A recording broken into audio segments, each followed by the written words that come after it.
AIA ពេញរ៉ាន់ឆ្នាំ2025ខ្ញុំនឹងនាំអ្នកទាំងអស់គ្នាមកមើលសកម្មភាពរត់ក្នុងថ្ងៃហ្នឹងខ្ញុំចេញពីផ្ទះម៉ោង5ហើយមកដល់វត្តបទុមវតីម៉ោង5កន្លះ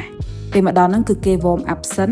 ពួកខ្ញុំបានជ្រើសរើស5គីឡូម៉ែត្រដោយសារតែខ្ញុំអត់ចង់រត់ឆ្ងាយពេកទេខ្លាចកម្លាំងអត់ដល់យើងទើបតែងើបពីឈឺអញ្ចឹងណាស្រស់ស្រាយខ្លាំងមែនតើដោយសារតែយើងងើបពីព្រលឹមដើម្បីមករត់អញ្ចឹងទៅឃើញមេឃស្អាតហើយមនុស្សច្រើនខ្លាំងមែនតើរហូតដល់ 4000 នាក់មករត់ហ្នឹងមិនត្រឹមតែបានតែសុបាយទេគឺយើងអាចជួយទៅដល់ការលើកកម្ពស់ជំងឺមហារីកសូដនទៀតអ្នកទាំងអស់គ្នាឆ្ងល់ហេតុអីបានជាគេពាក់អាវពណ៌ផ្កាឈូកដោយសារតែពណ៌ភេញហ្នឹងគឺតំណាងឲ្យជំងឺមហារីកសូដននឹងឯង